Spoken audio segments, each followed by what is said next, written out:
पिछले चंद दिनों से मशरिक़ वस्ती में कुछ अहम डेवलपमेंट्स हुई हैं और इसके साथ ही वहाँ मौजूद साबिक वज़ीर आज़म पाकिस्तान नवाज़ शरीफ साहब के साथ जो सऊदी आला क़यादत या सऊदी जो शाही ख़ानदान है उसका जो बर्ताव हो रहा है वो भी नहायत अहम है।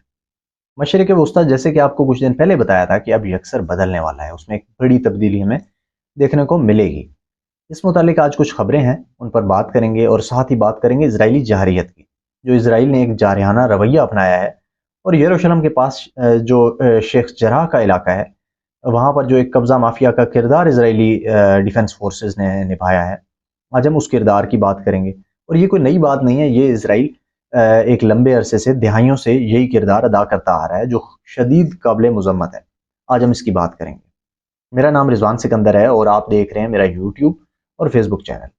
आज खबरें हैं कुछ मियाँ मोहम्मद नवाज शरीफ साहब के हवाले से, जो इन दिनों शाही मेहमान नवाजी सऊदी अरब में शाही मेहमान नवाजी की जो लुत्फ़ है वो उठा रहे हैं और वहाँ पर क़याम पज़ीर हैं, और उनका जो पाकिस्तान वापसी का सफ़र है उसके बारे में हम बात करेंगे, क्योंकि कुछ खबरें आ रही हैं कि शायद वो पाकिस्तान वापस आ जाएं। जैसा कि मैंने आपको बताया था कि सऊदी क्राउन प्रिंस मोहम्मद बिन सुलेमान का जो विज़न है, विज़न 2030 जो है, उसके मुताबिक सिर्फ बुलंदो बाला इमारतें नहीं बननी हैं, बल्कि इसके तहत सऊदीया में बहुत अहम इस्लाहात होने जा रही हैं, बहुत अहम रिफॉर्म्स होने जा रही हैं, जो सऊदीया को इस सब लड़ाई झगड़े से निकाल कर एक शायद मज़ीद इससे बड़ा एक मुल्क बना लें या इससे मज़ीद एक बड़ी मईशत बना लें। जो ऑयल बेस्ड उनकी इकॉनमी है उसको शिफ्ट कर लें। सऊदीया के साथ ईरान के ताल्लुकात की जो ख़बरें हैं वो आप लोगों ने ज़रूर सुनी होंगी, हमने पिछली वीडियो में भी उसका जिक्र किया था। अब सऊदी अरब यमन और शाम के साथ भी बहुत अच्छे ताल्लुकात का ख्वाहां है और इस सिलसिले में बहुत अहम मुलाकातें भी हुई और एक मुस्बत पेशरफ्त हमें देखने को मिली है। यमनी हूसी बागियों के साथ और शामी गवर्नमेंट के साथ सऊदी क़यादत जो है वो एक अब मेज़ पर बैठकर बात कर रही है। आज भी सऊदी वज़ीर ख़ारजा शाम में मौजूद है। अब आपको बताते हैं कि ऐसा क्यों हो रहा है, एकदम ऐसा शिफ्ट क्यों आ रहा है, इसकी वजूहात क्या हैं। इसकी वजूहात ये हैं कि दुनिया अब एक यूनिपोलैरिटी से निकल कर मल्टीपोलैरिटी की तरफ जा चुकी है। यानी अब अमेरिका अकेला सुपर पावर नहीं है, और शायद अमेरिका का ये स्टेटस 2014 में ही चैलेंज हो गया था जब रूस ने क्राइमिया पर कब्जा कर लिया। क्राइमिया ब्लैक सी में यूक्रेनियन टेरिटरी है, यूक्रेनियन टेरिटरी थी बेसिकली, अब उस पर रूस का कब्जा है। वहाँ पर एक अहम बंदरगाह थी। अमेरिका सर्द जंग के बाद से इस स्टेटस को एंजॉय कर रहा था, सुपर पावर के स्टेटस को, और अब दुनिया में मुख्तलिफ बड़ी ताकतें मौजूद हैं जिनमें एक खुद यूनाइटेड स्टेट्स ऑफ अमेरिका है, चीन है, रशियन फेडरेशन है और यूरोपियन यूनियन है। ये बड़ी ताकतें हैं, इनके दरमियान स्टेटस डिवाइड हो चुका है। अब मोहम्मद बिन सुलेमान का जो विजन है उसमें वो सियाहत को बहुत अहमियत दे रहे हैं। साथ ही वो ये समझते हैं कि अगर खित्ते में अमन अमान होगा तो तरक्की के इम्कानात भी बहुत ज़्यादा होंगे। और जो बजट सऊदीया यमन, शाम, ईरान और मुख्तलिफ प्रॉक्सीज को जो बजट वो एलोकेट करता था वो, और इन मुल्कों के खिलाफ जो जंग में इस्तेमाल करता था, वो अब सऊदी अरब के अंदर ही तरक्याती कामों में सर्फ होगा। हमें यह मालूम है कि शाम में बशार अल असद की हुकूमत के खिलाफ सऊदीया, इसराइल, अमेरिका तकरीबन एक दिहाई मुतहरिक रहे हैं, और यही सूरत हाल यमन में जो खाना जंगी है उसकी भी रही है, क्योंकि उसमें भी सऊदी पेश पेश रहे हैं। अब हालात बदलने जा रहे हैं, मुझे ऐसे लगता है, क्योंकि लगता है कि मशरिक़ वस्ती की जो सबसे बड़ी ताकत है उसने इरादा कर लिया कि इसे अब मज़ीद दूसरों के मामलात में दखल अंदाजी नहीं करनी है। अब आते हैं मकबूजा बैतुल मुक़द्दस की सूरत हाल पर।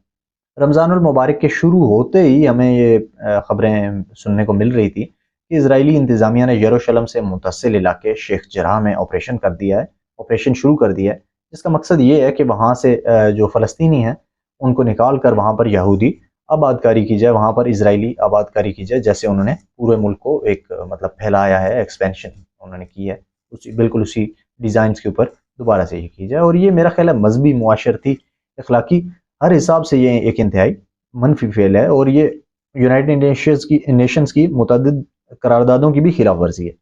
यूएन जनरल असेंबली ने 1947 में करारदाद नंबर 188 में ये वाज़ेह किया था कि यरूशलेम को एक गैर जानिबदार बैनुल अक़वामी कमीशन चलाएगा, जो कि जबकि शहर पर ना तो इसराइल और ना ही फ़लस्तीन कब्जा करेगा, क्योंकि हम ये बात जानते हैं कि यरूशलेम अंबिया की सरजमीन है, मुक़द्दस सरजमीन है, और इस सरजमीन की अहमियत ना सिर्फ मुस्लिम और यहूदियों के लिए है बल्कि ईसाइयों के लिए भी यरूशलेम मुक़द्दस है। लेकिन इसराइल में, जैसे कि दुनिया में हर जगह पर शिद्दत पसंद लोग मौजूद होते हैं, इसी तरह इसराइल में भी शिद्दत पसंद लोगों की एक बड़ी तादाद मौजूद है जो कि फ़लस्तीनियों पर मज़ालिम ढाते रहते हैं। लेकिन कुछ तरक्की पसंद यहूदी भी हैं जिन्होंने इसराइली रियासत के खिलाफ इंग्लैंड, अमेरिका اور خود اسرائیل کے اندر بھی مظاہرے بھی کیے ہیں اور یہ ڈیمانڈ کی ہے کہ اس سب سینیریو کو ختم کیا جائے. اب communist party of United States of America کا موقف بھی سامنے آیا ہے. کمیونسٹ پارٹی نے یہ مطالبہ کیا ہے کہ امریکہ اسرائیل کے جو غیر انسانی عزائم ہیں ان کا اس کا ان عزائم میں ساتھ نہ دے. اس واقعے کے بعد بہت سے مسلمان ملکوں کا موقف بھی آیا، لیکن موقف دینے اور تقریر کرنے سے مسائل حل نہیں ہوں گے. اس کے لیے پہلے تو ایک مضبوط معیشت کا ہونا نہایت ضروری ہے، اس کے بعد ایک مضبوط ڈپلومیسی کا ہونا بہت ضروری ہے. کل وزیر اعظم پاکستان شہباز شریف نے بھی اسلام آباد میں مسلم ممالک کے سفیروں سے بات کرتے ہوئے سعودیہ اور ایران میں ہونے والی ڈیولپمنٹ کو سراہا ہے اور اس کے ساتھ ہی اسرائیلی افواج کی سخت الفاظ میں مذمت بھی کی ہے. لیکن جیسے میں نے پہلے آپ کو بتایا کہ اس سخت الفاظ میں مذمت کا کوئی فائدہ نہیں ہے جب تک کہ آپ کی سنوائی ہی نہ ہو. نواز شریف جو پاکستان کے سابق وزیر اعظم ہیں بطور شاہی مہمان سعودیہ میں موجود ہیں اور کچھ ان کی تصاویر بھی وائرل ہیں آئی ہیں جن میں سعودی پولیس کے اہلکار نواز شریف صاحب کے ساتھ مسجد الحرام اور مسجد نبوی صلی اللہ علیہ وآلہ وسلم میں ان کے ہمراہ موجود ہیں. اور یہ کوئی نئی بات نہیں ہے، سعودیہ دوست ممالک کے سربراہان اور اہم شخصیات کو اکثر رمضان میں شاہی مہمان نوازی سے لطف اندوز کرتا رہتا ہے. یاد رہے کہ کچھ عرصہ قبل کچھ شرپسند عناصر نے، میں کہوں گا، مسجد نبوی صلی اللہ علیہ وآلہ وسلم کے احاطے میں شریف خاندان کے لوگوں پر جملے کسے تھے، جس کے نتیجے میں سعودی حکومت نے مقدس مقامات پر ایسی بازاری حرکت کرنے پر ان لوگوں کو جیل بھی کی تھی اور بعد ازاں حکومت پاکستان کی درخواست پر رہا کر دیا گیا. کہنے کا مقصد یہ ہے کہ جو مرضی اختلافات ہوں یہ حرکات ہمیں زیب نہیں دیتی ہیں، کیونکہ اگر ہم تاریخ پر نظر ڈالیں تو فتح مکہ کے موقع پر جو غیر مسلم حرم پاک میں داخل ہو گئے تھے ان کو بھی بخش دیا گیا تھا. تو یہ تو ہمارے اپنے ہم وطن ہیں اور ہم مذہب بھی ہیں، تو ہم کیوں کر اتنی نفرت رکھتے ہیں، کیوں کر اتنی مقدس جگہ کے تقدس کو پامال کرتے ہیں؟ اگر ہمیں لگتا ہے کہ کوئی شخص چور ہے یا کسی شخص نے کوئی کرپشن کی ہے تو ہماری اس سے کوئی ذاتی اختلافات ہیں تو ہمیں اپنے قانون کو مضبوط کرنے کی ضرورت ہے، نہ کہ ایسی حرکتیں کرنے کی، تاکہ امن و امان کی جو صورتحال ہے وہ خراب نہ ہو.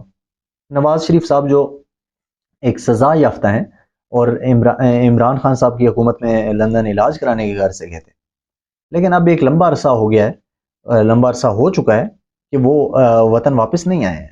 دیکھنا یہ ہے کہ اب وہ یہاں سے لندن کا طیارہ پکڑیں گے یا اسلام آباد کا، لندن واپس جائیں گے یا اسلام آباد آئیں گے.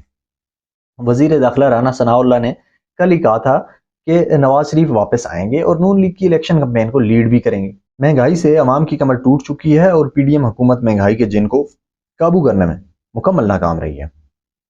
اگر آپ کو یاد ہو تو عمران خان صاحب کی حکومت میں بھی عوام مہنگائی سے سخت پریشان تھے، لیکن اتحادی حکومت نے آ کر عوام کا بھرکس نکال دیا ہے. اس سب میں عوام کا جو اعتماد ہے وہ نون لیگ اور اتحادی حکومت سے اٹھ چکا ہے، کیونکہ اشیاء خورد و نوش اور جو روزمرہ کی جو چیزیں ہیں وہ بھی لینے کی عوام میں اب قوت خرید نہیں رہی ہے. تو کیا نواز شریف صاحب وطن واپس آ کر نون لیگ کے امیج کو بحال کر پائیں گے؟ اور نون لیگ اگلے الیکشن میں کہاں کھڑی ہوگی، وہ کیسا پرفارم کرے گی؟ یہ سوال آپ کے لیے چھوڑے جا رہا ہوں. ملتے ہیں بہت جلد ایک نئی ویڈیو میں، تب تک اپنا اور اپنے پیاروں کا بہت خیال رکھیں. اللہ حافظ.